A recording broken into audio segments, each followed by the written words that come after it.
మహాభారతం అనంగానే చాలా మందికి గుర్తొచ్చేది యుద్ధాలు, ఆ యుద్ధాల్లో పాల్గొన్న యోధులు. ఇప్పుడున్న సిచ్యువేషన్ లో కల్కి మూవీ చూసిన వాళ్ళు కర్ణుడు గొప్ప, అర్జునుడు గొప్ప, లేదా మహాభారతంలో ఇంకెవరు గొప్ప అని సోషల్ మీడియాలో ఇంకా వార్ జరుగుతూనే ఉంది. సో ప్రజెంట్ ఇప్పుడు కల్కి మూవీలో కర్ణుడు క్యారెక్టర్ ప్రభాస్ చేశాడు కాబట్టి అందరూ కర్ణుడు గొప్ప అంటున్నారు. అంత గొప్ప వ్యక్తి మహాభారతంలో ఎందుకు చనిపోయాడు అనే విషయాల్ని ప్రీవియస్ గా మన ఛానల్లో అప్లోడ్ చేశా.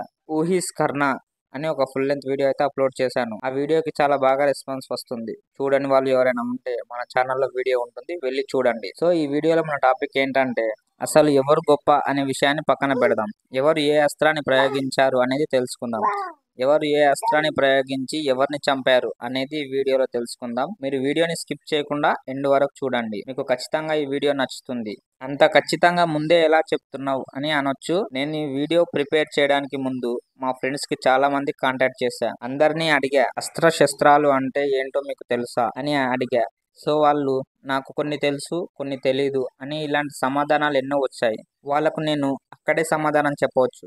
బట్ వీడియో ఎందుకు చేస్తున్నా అంటే మన సబ్స్క్రైబర్స్ కి ఇలాంటి డౌట్ ఉంటే వాళ్ళు కూడా తెలుసుకుంటారు అని ఈ వీడియో ప్రిపేర్ చేశా. మీకు చాలా బాగా నచ్చుతుంది. వీడియో స్కిప్ చేయకుండా ఎండ్ వరకు చూడండి, ఎంజాయ్ చేస్తారు. సో మనం వీడియోలోకి అయితే వెళ్ళిపోదాం. మీరు మన ఛానల్లో ఫ్యామిలీ మెంబర్ అయ్యి ఉంటే ఈ వీడియోకి లైక్ చేయండి. మన ఫ్యామిలీ నెంబర్ కావాలి అనుకుంటే ఛానల్ ని సబ్స్క్రైబ్ చేసుకొని పక్కన బెల్ ఐకాన్ ఆన్ లో ఉంచుకోండి. అలాగే ఈ వీడియోని ఫ్రెండ్స్ అండ్ ఫ్యామిలీతో షేర్ చేయండి. సో దట్ వీడియోలోకి అయితే వెళ్ళిపోదాం. ఫస్ట్ ఆఫ్ ఆల్ మీ అందరికీ ఒక చిన్న ఎక్స్ప్లెనేషన్. అస్త్రం అంటే ఏదైనా ఒక వస్తువు లేదా ఆయుధానికి మంత్రబలం చేకూర్చి ఉపయోగించడం అని అర్థం. సో అస్త్రం అనేది గడ్డి పరకనైనా ఒక మిసైల్ లా తయారు చేయగలుగుతుంది. సో ఇలాంటి శక్తివంతమైన అస్త్రాలు మహాభారతంలో ఎన్నో ఉన్నాయి. ఎంతో మంది ఉపయోగించారు కూడా. దివ్యాస్త్రాలు తెలిసిన వాళ్ళల్లో పరశురాముడు, భీష్ముడు, గురువు ద్రోణాచార్యుడు, అర్జునుడు దివ్యాస్త్ర సంపదలు తెలుసు. దివ్యాస్త్రాలు అంటే ఏమిటో తెలుసుకోవాలనుకుంటే కామెంట్ చేయండి. వాటి గురించి కూడా ఫుల్ వీడియో అయితే చేస్తా. సో మిగతా వారు అందరూ కొన్ని అస్త్రాలకు మాత్రం పరిమితం అయ్యారు.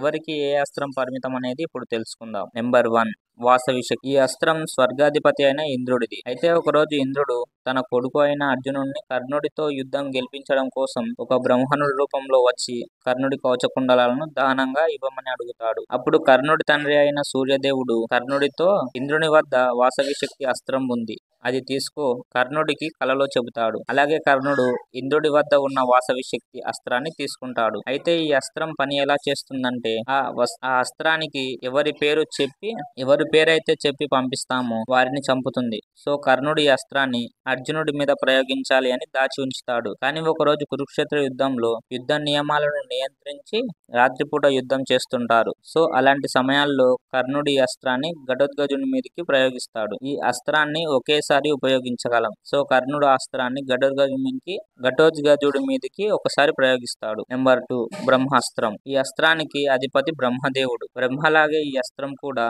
సృష్టి వినాశనం రెండూ చేయగలదు. ఈ అస్త్రాన్ని కురుక్షేత్ర యుద్ధంలో 17వ రోజు కర్ణుడు అర్జునుడిపై ప్రయోగించాలనుకుంటాడు.